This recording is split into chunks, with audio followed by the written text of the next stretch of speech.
Hello, dear members of Targeted Justice. Thank you so much to the organizers, to Richard Lighthouse, Anna Toledo, and Dr. Len Baer for inviting me.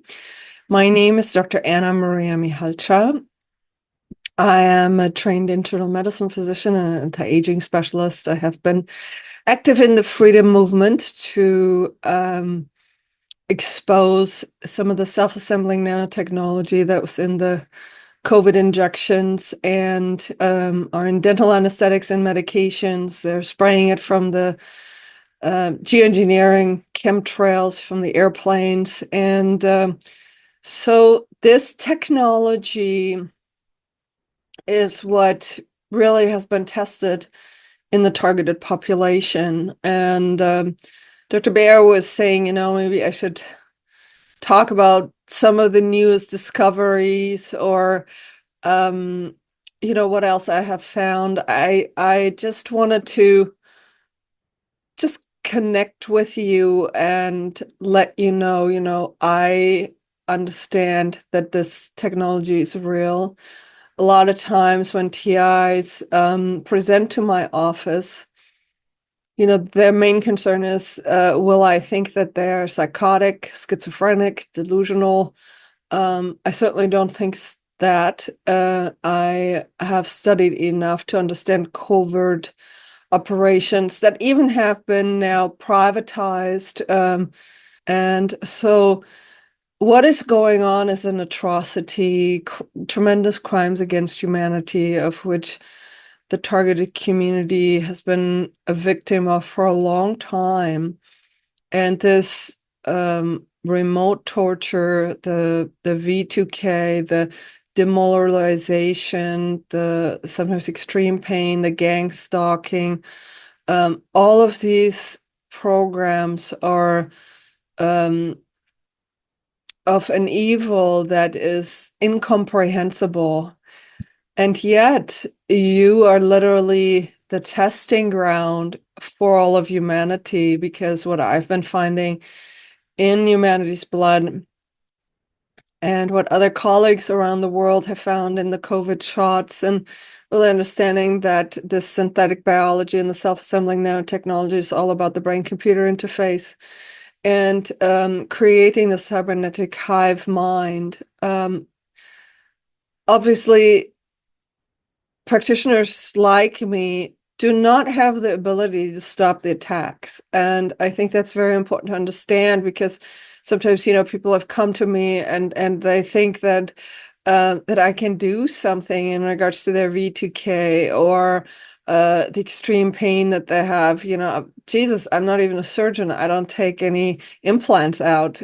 So all I have been doing is just cleaning people's blood and helping them detox from metals. Does that stop the torture? No, it does not. And certainly someone like me, I'm not prepared to be able to help people whose life is in an imminent danger or who are looking for other types of support. This is why what targeted justice is doing is so important. So what can be done? I've thought about that quite a bit, because I have personally observed some of the TIs who suffer from atrocious attacks. And one of the aspects is to really connect also with nature and our spiritual self. And what do I mean by that? I don't mean to just be in a way dismissive, but one of the things that is clearly evident is that the severity of the attacks and the physical symptoms is definitely worsened by the 5G towers, by smart meters, by cell phones, and that even the TIs that have severe symptoms, the greatest periods of relief they're experiencing when they're in nature, literally in the wilderness, and there's no Wi-Fi around, no EMF, and laying on the ground and grounding. One of the things that I learned from Dr. Pedro Chavez, he is a doctor with Como Sav. He was the one who did these studies on the vaccinated MAC address phenomenon, as well as he found that the MAC addresses are also emitting from the graves of the injected. So clearly this technology continues to emit signals. But when they were walking barefoot, the signal was disrupted and they weren't emitting a MAC address.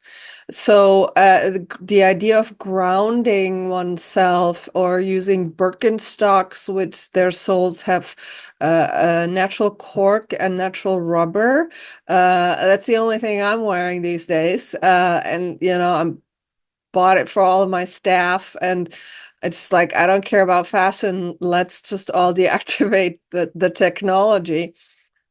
So that is definitely a possibility. And obviously, it's very challenging for people to, if they're living in a city or in an apartment, to get rid of Wi-Fi, but it makes a huge difference. At least if you can get, instead of a smartphone, a Nokia phone, for example, that's a track phone where you can take the lithium battery out, because the phones continue to transmit your biometric data, as well as they can attack you even in the off position. The other thing that I've personally had experience with, I had a cyber warfare expert, former intelligence, just kind of sweep my office and my house. And what I learned, that, for example, a laptop doesn't just have one camera, but it has multiple cameras at the upper level there. And you cannot see them because they're infrared cameras, they're LiDAR detectors that are also using infrared signals through the retina. So just kind of using a stripe on this entire upper aspect of your computer is a great idea. Obviously, Ethernet cable, turning off Wi-Fi, those kinds of things are very important. I had a very enlightened TI teach me something, and we were discussing the V2K. And the individual was saying that, yes, they were hearing the voices, but they knew that they were synthetic, that even though these voices were directly projected into the head, it was very clear that the person was able to identify that as other than self. And in that way, the person was also looking at the pain the same way as, oh, this is just synthetically induced. And I found this individual remarkably resilient to the attacks. So that is what I mean with a spiritual perspective of who are you? In this day and age, I literally think that all of our brainwaves can be modulated. I mean, in the 1960s, they were able to modify monkeys and induce pleasure, as well as, complete motor control. This has just become more and more sophisticated. So the question really is, how much of the world's population's thought are artificial intelligence?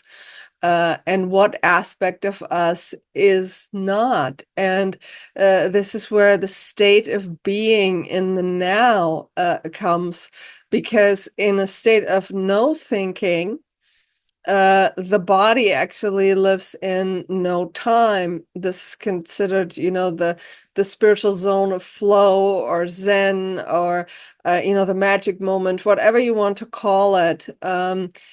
So these are some coping strategies that help us hold on to our humanity. I believe that all of humanity is under siege. There's a concerted depopulation effort, a social engineering effort. It's not just about torturing people, but literally building concentration camps through mind control, just electronically, by remotely altering brain waves. And do I have the ultimate solution? No. Do I hope for a world where these traitors and and just absolute evildoers will be prosecuted. Absolutely. I'm a strong, I have a very strong foundation in my spiritual beliefs, and I believe in karma, and I believe what you do to another, you will experience yourself. Um, so this is what I just wanted to impart to you. There are universities now who are confirming a lot of our findings. For example, the University of Colorado has found graphene in dental anesthetics. We filmed microchips were self-assembling in dental anesthetics. Dr. Len Baer has also done studies of really showing these micro robots that just continue to persist, for weeks and weeks on end. I've done similar research. Other doctors also have done this, and I believe this is all the same technology. I have filmed in the human blood, and you can find that on my Substack, the self-assembly of mesogen DNA biosensors. I had the great opportunity to collaborate and call my friend Dr. Hildegard Staninger, who's a toxicologist, who's a phenomenal expert over the last 40 years in this advanced nanomaterials, and she really taught me and guided me in terms of the enormous literature research that I've gone through to learn about this technology. And she definitely has shown me how to identify these mesogens, and they do assemble now in unvaccinated blood. So things like metal detoxification, vitamin C. I use EDTA specifically. The reason why I did not recommend the zeolite, that actually came from Dr. Staninger, and she was discussing that the elastomer biosensors that were, for example, also manufactured by DuPont, that had the same chemical composition as what she found as the mesogen brain chips that she described in the 2012 publication, Global Brain Chip, that was activated by the silica of the zeolite. So I just simply I take expert advice, and this is why I'd recommended against it. The EDTA she approved of, and I'm a certified chelation practitioner. I've taken metals out of people for many years now. It's a very safe method. The vitamin C is very useful. The methylene blue, I use pretty high doses sometimes, between 50 to 100 milligrams. That can help with the cognitive dysfunction. Activated charcoal, you make in fulvic acid, full nutritional support. All of these things are helpful. Again, they do not stop the attacks. There are people who are discussing certain modalities to pull out these chips. Whether or not that's effective, some far infrared devices are available. That's a possibility. Ultimately, they need to be surgically removed as well. So this is sort of a little bit of an overview. If you want to learn more about my research, specifically, you can find me at Ana Mihalcea, MD, PhD.substack.com. And from my perspective, I think that what targeted justice is doing is enormously important. Again, I think, for me as a clinician in private practice, it's very challenging to do anything for these extremely desperate TIs. I run a huge clinic, and I take care of many different things like advanced cancer patients and heart disease patients, etc. So it's the acute critical access for TIs. I don't have a way to provide that, and I literally don't know who can help with that. So the support groups for targeted justice and supporting each other within your groups, I highly recommend that.